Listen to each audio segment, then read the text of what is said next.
tahu banget tau, tapi kenapa semua orang bilang ini sehat ya? Karena ada bakteri baiknya itu, Din. Dan kalian tahu, dalam proses pembuatan yogurt ada proses biokimia juga loh.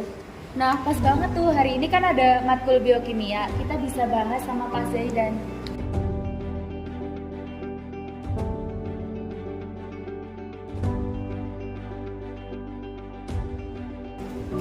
Hai guys, selamat pagi. Pagi, Pak. Siap matkul biokim hari ini?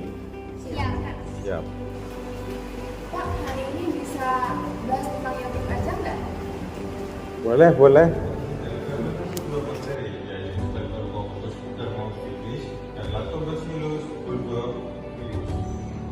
Fermentasi itu apa sih Pak?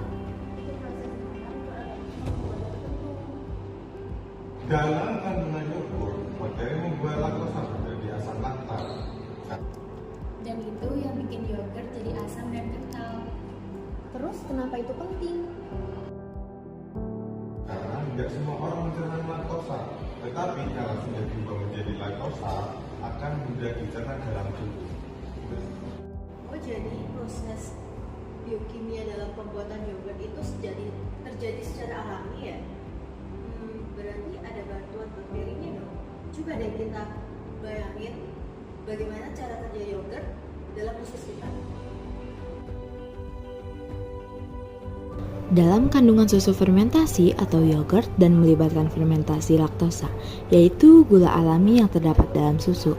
Ketika kultur bakteri seperti Lactobacillus bulgarius dan Streptococcus thermophilus ditambahkan ke dalam susu yang telah dipasteurisasi dan didinginkan, bakteri ini mulai memproduksi enzim laktase.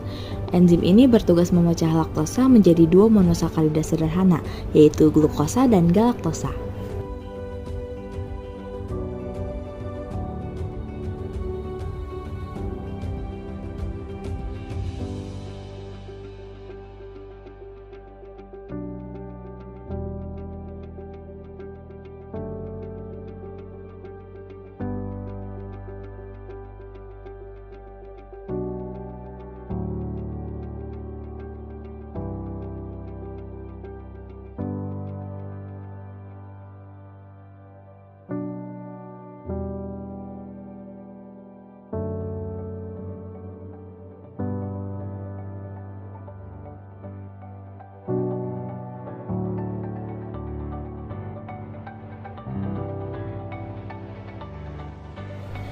Setelah dikonsumsi, bakteri probiotik dari yogurt masuk ke dalam saluran pencernaan dan berperan aktif dalam menjaga keseimbangan mikrobiota usus.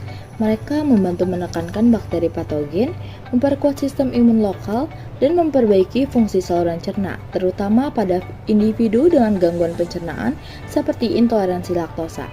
Bakteri ini juga menghasilkan enzim-enzim pencernaan yang membantu proses degradasi karbohidrat kompleks dan meningkatkan efisiensi penyerapan nutrien di usus halus.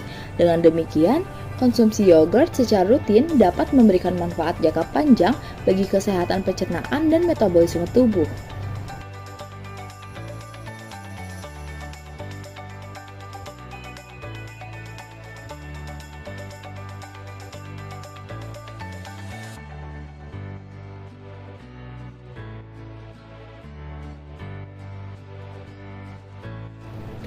Lebih lanjut, dalam tubuh, karbohidrat yang dikonsumsi melalui makanan seperti yogurt akan dipecah menjadi monosakarida sederhana seperti glukosa. Proses ini dimediasi oleh enzim-enzim pencernaan seperti amilase dan maltase di usus halus.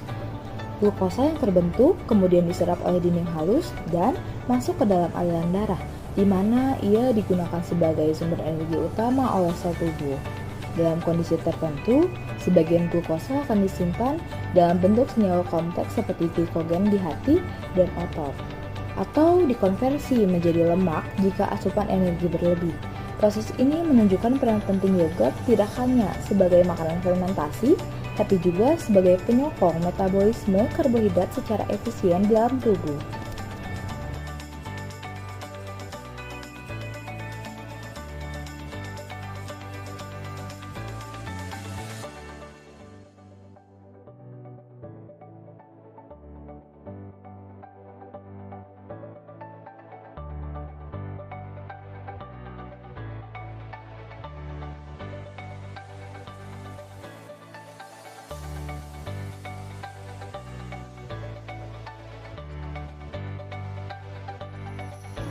karena laktosanya sudah dipecah sebelum masuk ke tubuh. Terus apa bedanya probiotik sama enzim? Probiotik itu bakteri hidup yang bantu menyeimbangkan flora di usus. Mereka bukan mencerna langsung, tetapi dia memberikan lingkungan di saluran pencernaan di dalam tubuh agar menjadi lebih sehat. Tapi manfaat yogurt itu nggak cuma untuk pencernaan doang kan? Enggak, katanya sih bagus juga buat kulit. Iya, karena kandungan vitamin B, zinc, dan antioksidannya.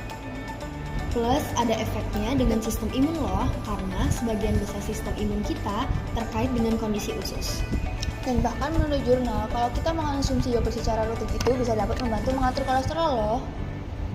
Kalian benar, yogurt adalah contoh nyata makanan yang membawa banyak manfaat lewat sains. Contohnya mata kuliah hari ini, biokimia. Oh, jadi yogurt itu kayak superhero kecil yang kerja tanpa kelihatan ya? Dulu kupikir itu cuma camilan, ternyata isinya kerja enzim, mikroba, fermentasi. Wow. Kok jadi pengen makan yogurt tiap hari deh? Tapi ingat, pilih yang ada tulisan Life Active Culture ya, biar probiotiknya masih hidup. Dan jangan kebanyakan gula tambahan. Hebat kalian. Sekarang nggak cuma konsumtif, tetapi juga kritis dalam hal sains. Makanan sehat itu dimulai dari pengetahuan dan biokimia, jadi kita bikin lebih tahu kenapa itu penting. Cintai ususmu, minum yogurt tiap hari.